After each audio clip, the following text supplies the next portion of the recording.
Pues no han entrado los demás. No, ¿verdad? Mándales un mensajito, Jennifer, ¿no? Ya me lo Sí, terminamos. profe. Sí, déjenlas, mando mensaje.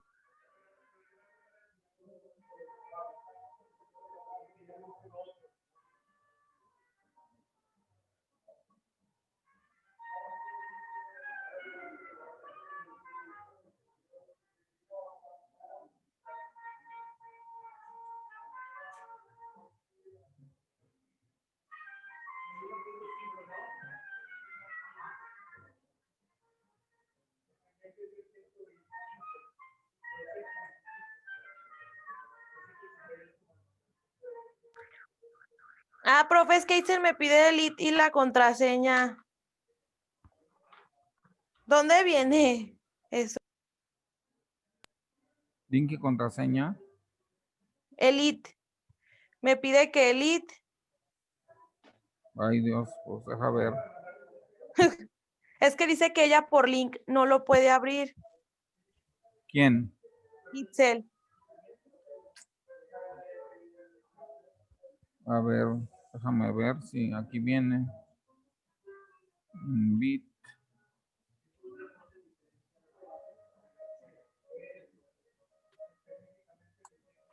A ver, ahí va.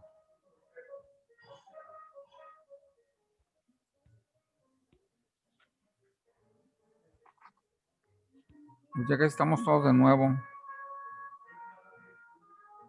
Es que me tengo que salir de aquí.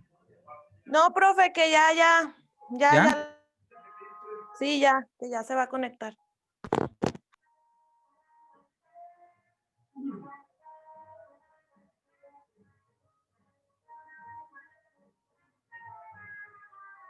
Bueno, entonces miren, este trastorno somatomorfo del dolor pertenece a los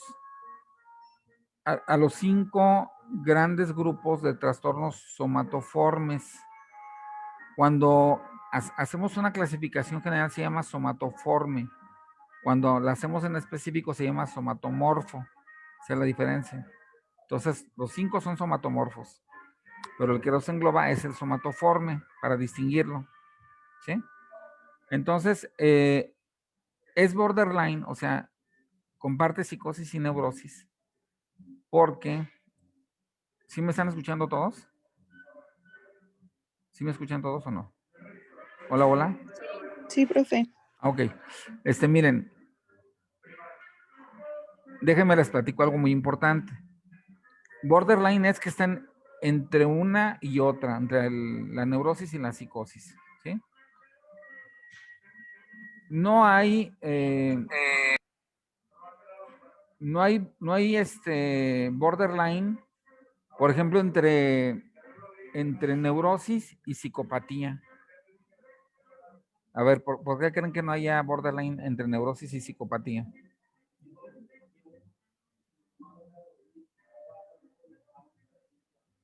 Porque ellos no tienen metas a futuro.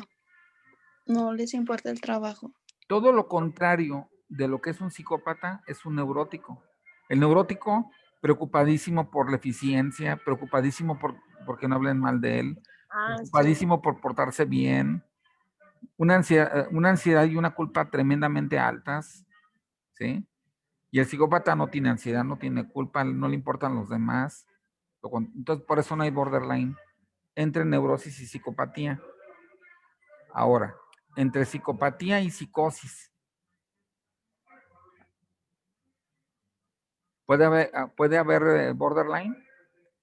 El psicópata es inteligentísimo y se da cuenta de todo lo que ocurre, y el psicótico no se da cuenta de lo que ocurre. Por eso tampoco hay borderline entre psicópata y psicótico. ¿Sí les queda claro por qué? Porque el psicópata percibe la realidad con muchísima claridad. Claro que sus objetivos son bien malvados. Y el psicótico pues está disminuido mentalmente, no entiende bien la realidad. Por eso no hay tampoco borderline entre psicosis y psicopatía. ¿En dónde están los borderline entre neurosis y psicosis? Ahí es donde están. ¿Sí? ¿Sí queda claro este punto? Bueno, entonces el somatomorfo del dolor tiene algo de psicótico. ¿Por qué? Porque es incapacitante. Una gente dice, no, es que no puedo ir a trabajar, me duele mucho la espalda, pero su mente está creándole ese dolor. ¿Sí? ¿Estamos claros? Pero a veces sí va a trabajar, cuando el dolor se le baja, qué sé yo. Entonces ahí está medio neurótico, medio psicótico, ¿no? Miren, dolores articulares, molestias de gastrointestinales, colitis, gastritis, náuseas, vómito, diarrea, sí, pues puede afectar prácticamente todos los sentidos, ¿no? Todo lo que nos permite trabajar plenamente, digamos, y que no nos incapacita. Una neurosis no es incapacitante, por definición. O sea, tú te sientes incómodo, pero funcionas socialmente, me refiero.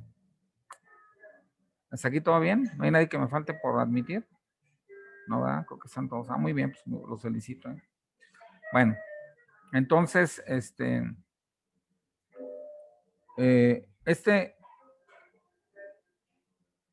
las causas son muy complejas. En este caso, sí no sabemos si es porque no fuiste muy querido de chico, qué sé yo.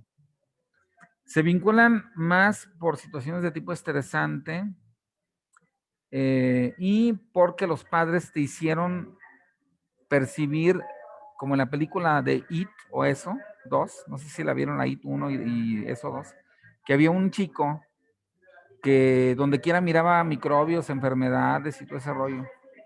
¿Sí la vieron? Sí. Ok.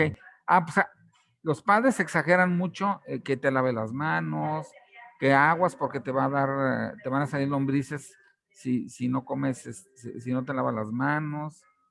O sea, si juegas con los demás niñitos, aguas porque te pueden contagiar algo. Entonces, todo eso se va quedando en el inconsciente. Y el estrés detona eso que está reprimido en el inconsciente. Porque el estrés expresa. Tú no te das cuenta de dónde viene, pero lo expresa. El estrés es un detonante de lo que traes guardado en la infancia. Por eso el psicoanálisis es, de todos los somatoformes, el psicoanálisis es el bueno.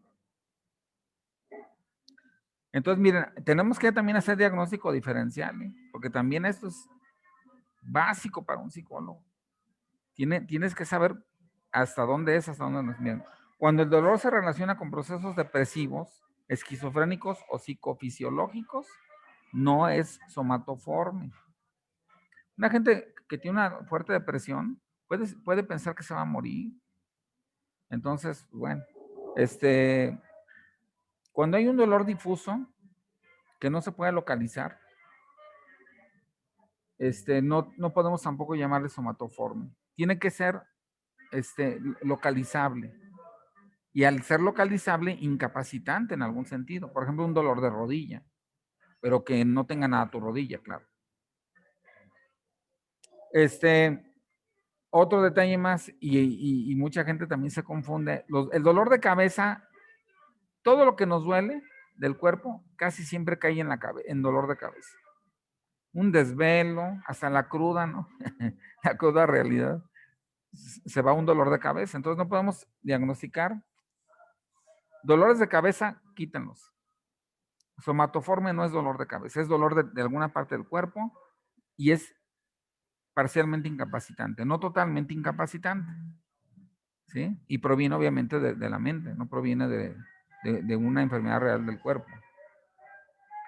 Según Stuart y Laraya, se requieren mínimo 6 meses de que esta persona esté, que le duele, que no le duele, que sí le duele, que no va al trabajo, que sí va al trabajo. No es nomás de un día, ¿eh? Hay que checar también ese dato. ¿Está aquí todo bien? Tratamiento en el somatomorfo del dolor. Acuérdense que lo que les dije, cuando son en específico se llaman somatomorfos, cuando son en general, los 5 grupos se llaman somatoformes. Bueno, aquí sí se necesitan fármacos que calmen el dolor momentáneamente en lo que la persona es atendida por el psicólogo y van desentrañando de dónde viene ese origen, porque los papás te meten la idea de la enfermedad, te meten, digo, lo hacen, yo creo que hasta de buena manera o porque quieren cuidar tu salud, pero a veces exageran demasiado, ¿sí? Y entonces probablemente venga de ahí o probablemente no venga de ahí, venga de otra situación. Tenemos que desentrañarlo. Cuando la persona sabe de dónde viene y qué significa o qué significado tiene esa molestia, se cura. Cuando hace, como decía Freud, cuando hace consciente lo inconsciente, ya no necesita porque ya lo hace consciente, ¿no? Es un poquito más complicado curar este trastorno que en general los demás, ¿no? Pero, de hecho hay una clínica del dolor aquí en León. Y bueno, obviamente te dan analgésicos, ese tipo de cosas, hasta morfina, si es muy fuerte el dolor. Pero si tienes cáncer, pues obviamente la morfina, porque es un dolor tremendo. Pero si no tienes nada, pues obviamente necesitamos un psicólogo. Y es que el médico aquí tendríamos que ser bien analíticos, cómo el médico por su especialización y por el respeto que merece socialmente el médico, atrapa a los trastornos del dolor como si fueran problemas físicos y no como lo son en general, que son psicológicos. ¿Ok? Y bueno, ya nos vamos con la última, que es el trastorno de conversión. Ahí me faltó ponerle el trastorno de conversión. Este es cuando hay una causa mental que se convierte en algo físico. Entonces no puedo mover el brazo. O la gente como se le cuelga un ojo y no lo pueden mover. No sé si han visto a gente así. O gente que tiene problemas para caminar. Pero eso se llaman conversiones. Y ahí viene una pregunta que les hice. ¿Por qué se llaman conversiones? Porque se convierte una idea mental que está atrapada en la infancia en algo concreto físico. Por eso se convierte lo mental en algo físico. Una idea que es inmaterial o las ideas se pueden tocar, ¿verdad que no? Esa idea inmaterial se convierte en un fenómeno físico.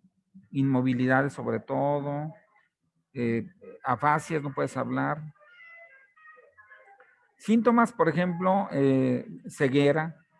Por ejemplo, un niño que vio la muerte de sus padres en un accidente automovilístico, se quedó ciego, dejó de ver. Fue un trastorno de tipo conversivo, de conversión. ¿Por qué dejó de ver? Porque la mente no, se niega a volver a ver o a ver la muerte de sus padres. Entonces, la idea de que sus padres murieron es inmaterial, pero se materializa en que el nervio óptico no capta señal luminosa. Y está bien todo, pero no puede ver. Igual la sordera, la afonía, lo que les digo. ¿Sí? La parálisis, hay gente que después de una situación traumática fuerte en la infancia, no le pasó nada, pero en la edad adulta tiene estrés y no puede caminar. ¿Por qué? Porque está atrapado esa idea inmaterial y aquí es donde nos sirve mucho el psicoanálisis. Sí, entendamos que tuvo algunos errores y que Freud no fue perfecto, lo sabemos muy bien, pero es la terapia más aconsejada porque la cognitivo-conductual no te va a ayudar para esto, ni lo humanista. O sea, yo te quiero, tú puedes, adelante. No creo que sea lo más apropiado. En otros aspectos tal vez sí, pero aquí en las trastornos de conversión no. Bueno, la paresia, no sé si sepan la diferencia entre parálisis y paresia. A ver, No, yo diga. no, maestro. No, bueno. La parálisis es que no puedes mover el brazo.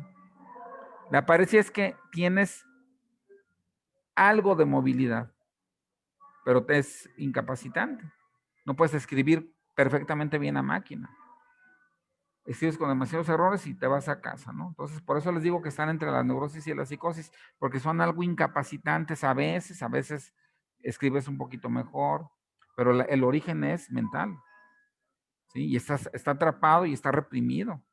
La base del psicoanálisis es que tenemos un inconsciente que al reprimirse, llega un momento en que se expresa en síntomas físicos, en síntomas mentales, pero tú no sabes su origen, ¿sí? También hay gente que tiene asma por este tipo de situaciones de conversión y también disfunciones gastrointestinales pudiera ser también como consecuencia de convertir una idea mental. O sea, ¿qué es más fácil? Les voy a hacer una pregunta acá, de cuates, digamos. ¿Qué es más fácil? ¿Recordar que mi papá nunca me quiso o que me duele el estómago? Si me dieran a escoger.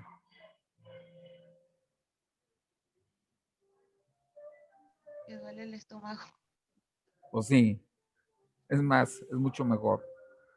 Entonces, por eso, ahí se llama ganancia primaria, ¿sí? Cuando cuando alguien, viene un mago y te dice, te cambio un padre monstruoso, malvado, tremendo, por un dolor de estómago, pues, claro, ¿cuánto te tengo que pagar? Voy a la farmacia y me tomo un Pepto-Bismol y se me quita el dolor de estómago. Pero ¿cómo se me quita el dolor de que mi padre o mi madre nunca me quiso? ¿Sí? Entonces ahí hay una ganancia que se le llama primaria. ¿Sí? Pero luego cuando alguien dice, ay, pobrecito, tienes dolor de estómago, y externamente te están sobando el estómago, se llama ganancia secundaria. ¿Sí les queda claro la primera ganancia y la segunda ganancia? Esto es muy importante, ¿eh? Esto que les estoy Sí, diciendo. profe. Entonces, por eso no se curan los pacientes que tienen trastornos somatoformes, porque la ganancia primaria se suma con la ganancia secundaria y es una doble ganancia. Te apapachan externamente y aparte se te olvida que nunca te quisieron, o que te humillaron, o que puede ser un amiguito, un compañerito, no un amiguito, un enemiguito, digamos. Bueno. La causa la estudió Freud. Esto fue lo que más estudió Freud, que fue la famosa histeria de conversión. Antes se le llamaba histeria de conversión. El DSM-5 decidió llamarle simplemente conversión o trastorno de conversión. Pero es lo mismo que la histeria de conversión que estudió Freud.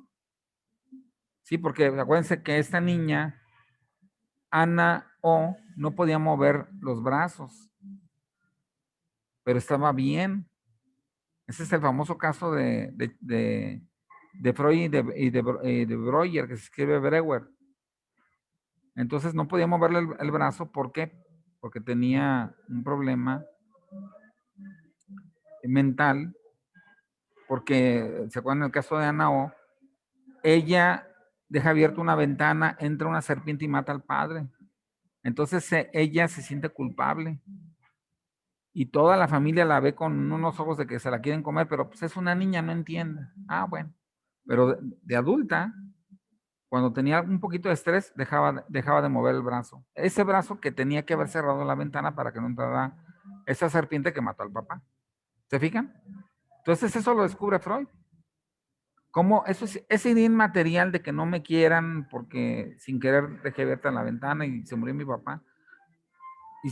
Y se quedó atrapada en el inconsciente, se le olvidó que ella fue la causante de la muerte del padre. ¿Por qué? Porque es mucho más fácil para nosotros decir, no puedo mover el brazo, a decir, yo maté a mi padre. Por eso ahí está la ganancia primaria, ¿se fijan? Hay una ganancia primaria de entrada. La enfermedad te hace ganar, porque es más doloroso lo mental que lo físico. Fíjense, y les voy a poner un ejemplo bien sencillo. Te diagnostican cáncer, no duermes, estás todo preocupado, o bien llegas con cáncer con un médico y te dice, el médico no tiene nada, tiene un pequeño dolor, no sé por qué lo siente tan fuerte, te vas tranquilo. Fíjense cómo la mente, o lo que percibimos, tiene mucho más impacto que lo que sentimos en el cuerpo. Por eso se habla de ganancia primaria, y es una ganancia primaria. La mente gana de manera primaria cuando convierte lo mental en físico. ¿Hasta aquí todo bien? Pero luego, alguien dice, ay, pobrecito, no puedes mover el brazo. Entonces, viene la ganancia secundaria, porque te apapachan. Y las dos ganancias hacen que la gente repite y repite y repite el síntoma, porque está doblemente ganando. ¿Sí les queda claro o no les queda claro? Esto es muy importante, ¿eh? La ganancia primaria. Sí, profe. Sí, bueno. Sí, maestro. Bueno, Anthony Storr es uno de los psicólogos más famosos que ha estudiado a Freud, y él dice que la histeria de conversión, así le llamaban antes, y quise respetar el término histeria de conversión, pero ahorita se le llama trastorno de conversión. ¿Sí? Bueno. Storr hablaba de que los histéricos no pueden acceder a los recuerdos dolorosos. Tienen un problema tremendo. O sea, tienes que trabajar mucho con ellos para que desembuchen, por así decirlo, su problema, ¿no? Y segundo, esos recuerdos son siempre de tipo doloroso, vergonzoso o alarmante. Por ese motivo, prefieres convertirlos en un síntoma físico. Se convierte lo inmaterial en algo material. Por eso se llaman de conversión, porque se convierte algo que es del mundo de las ideas en algo que es del cuerpo. ¿Sí? Pues el diagnóstico es bueno con la terapia psicoanalítica, ¿no? El estrés suele detonar un poquito más el trastorno de conversión, pero también hay gente que no padece estrés y está en silla de ruedas, no habla, no ve, tiene problemas, por eso es borderline, porque lo incapacita. Y siempre que es incapacitante, pertenece a la psicosis. Pero como a veces funciona y a veces no funciona, pues está en medio, ¿no? ¿Sí queda claro este punto también? ¿Sí? ¿Sí queda claro? Porque solamente hay borderline entre neurosis y psicosis. Y ya vimos que entre los demás casos no hay, ¿no? Bueno, también tenemos que distinguir, ojo, que no sean trastornos que finge la persona para no ir a trabajar, o que finge la persona para que la quieran. Tiene que tener un origen fuertemente arraigado a la infancia. Y se tiene que desentrañar qué origen es. Si no se sabe exactamente de dónde procede, pues no vamos a poder hacer nada. Sabemos que está en la infancia, pero ¿en qué parte? Ya cuando lo verbaliza, pues me acuerdo que pasó esto. O sea, Ana O dice, es que me acuerdo que dejé abierta una ventana. Y luego me acuerdo que hubo un funeral. Y luego ya me acordé que me miraba, que todos mis parientes me miraban como la culpable de la muerte de mi padre. Entonces, en ese momento, dejó de tener problema de mover el brazo. Pudo mover el brazo bien. Porque acuérdense que Freud le hipnotizó, Charcot le hipnotizó y movía el brazo. Pero cuando no estaba bajo hipnosis no lo podía mover. O sea, era un trastorno de conversión. ¿Sí? Esta enfermedad tiene buen pronóstico siempre y cuando, bueno, puede empezar en la infancia, ¿eh? No es lo más común que empiece en la infancia, porque necesita atraparse el fenómeno y el recuerdo y olvidarse. Y se desarrolla en la edad adulta. ¿Sí? A veces remite de forma espontánea, o sea, se te quita y parece que no pasó nada. El tratamiento, como les decía, pues en un principio se usaba la hipnosis, Charcot, inclusive Freud, pero Freud se dio cuenta que la hipnosis sí curaba momentáneamente la histeria de conversión, así le llamaba él. ¿Sí? Pero tarde que temprano la persona volvía a dejar de mover el brazo hasta que descubrió el psicoanálisis. Gracias a esto se descubre el psicoanálisis.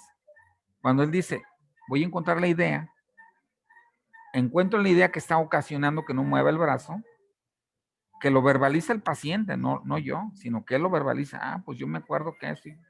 En ese momento se cura. Ya no vuelve a tener un trastorno de conversión. ¿Sí? Entonces por eso Freud descarta la hipnosis, que momentáneamente podía mover el brazo a una gente bajo hipnosis, que tenía el trastorno de conversión, pero más adelante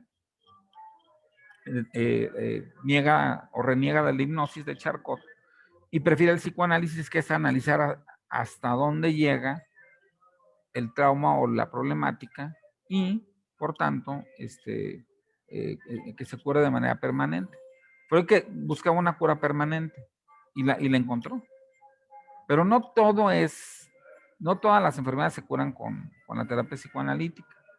A veces hay gente que no tiene tanta pericia mental como para entender el mundo y se hace ideas erróneas. A veces esas ideas erróneas vienen de la familia y son muy arraigadas. Entonces ahí la terapia cognitivo-conductual es mucho más efectiva.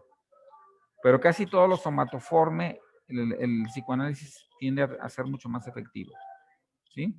¿Hasta aquí alguna duda? Ya terminaríamos. Déjenme, los veo de nuevo. A ver, ¿sí están todos? Sí, maestro. Sí, profe. Ok, Sí. a ver qué aprendimos hoy, Jennifer. ¿Qué aprendimos hoy? Sí. Pues, bueno, del primer tema, pues que más que nada el burnout solamente se genera en personas que ya tienen muchísimos años trabajando, porque de hecho esa duda yo tenía, si era, por ejemplo, si tenía 2 años o 3 o era ya cuando tenían muchos años, pero pues me di cuenta que solamente es después de 8 años, dijo, no creo. Mínimo 8 años, máximo Mínimo 15. 8 años. Después de para los 15 años ya no te va a dar un burnout. ¿Por qué? Porque la experiencia. Sí, adelante, Alma, retírate. No hay problema. Ya acabamos, nada más estamos haciendo un cierre. A ver, ¿dudas? Anayeli, Itzel, Chema, Esmeralda, Jennifer, ¿dudas? Maestro. Profe, en la siguiente clase va a seguir hablando de este trastorno o ya no. No, ya terminamos con somatoformes. ¿Quieren Profe. que profundice más sobre el tema? Es que a mí se me hizo muy interesante. Sí, pues vimos ya los 5 grandes grupos. Vimos tratamiento, vimos causas, origen, y luego tuvimos doble clase. Bueno, no doble exactamente, porque tuvimos un poquito ahí a la maestra coordinadora. Pero, ¿qué más pudiéramos hablar de este trastorno? Yo creo que ya se dijo lo más importante. Pueden profundizar ustedes. ¿Sí? Aparte nos vamos a atrasar en el programa, tengo que seguir viendo otros más. El que sigue está padrísimo, ¿eh? ¿Cuál es, profe, el que sigue? El que sigue es el de la múltiple personalidad, que también Sí. es borderline. Sí, porque a veces funciona la persona bien y a veces en la noche sale y mata y no se acuerda. Entonces ahí parece psicótico, psicópata, ¿no? Sí. La persona, son de 3 tipos. Ahorita luego los vamos a ver de hoy en 8. Está padrísimo, pero padricísimo. O sea, ahora sí que no falten. Por el mismo canal a la misma hora. Ese se llama trastorno ya le cambiaron anteriormente, el DSM-5 le había puesto trastorno de personalidad múltiple, ahora le llaman trastorno de identidad disociativa o de fuga disociativa o de memoria disociativa, que son los 3 grupos. Ese acá vamos a ver hoy en 8, que también es borderline. ¿Sí? Y ese está con todo, ¿eh? Está muy, muy padre. Digo, no padre en el sentido de que qué padre que alguien sea así, ¿no? Sino, es muy interesante porque tener 2 personalidades significa que tienes algo en la mente partido. No es, anteriormente creían que eran esquizofrénicos, ¿sí? De hecho, la palabra esquizofrenia nace de esta idea, de que tienes 2 mentes. Después se descubrió que no, que es un problema totalmente psicótico. La doble personalidad es borderline. La triple personalidad. Hay gente que tiene hasta 17 personalidades. O sea, algo increíble, ¿no? Hay gente que habla como niñita. como un macho así de Jalisco, que es muy agresivo o muy pasivo, o sea, está raro, ¿eh? Interesante. Bueno, ya los dejo, ¿eh? Gracias por su tiempo, gracias por aguantarme hasta las 10:07. Les mando un abrazo con mucho cariño a todos y cada uno. No se les olvide que la terapia es obligatoria y que los que gusten, si me tienen confianza, pues ya saben, con un servidor pueden tomarla, ¿eh? Gracias, Gracias, maestro. profe. Sí, Pero, profe. y les cobro lo mismo que yo les digo, cobro un poquito más, pero le respeto el precio, ¿eh? Que estén muy bien, hasta luego. Suerte, bye. Sale, profe, buen día. Ay. Hasta pronto, suerte.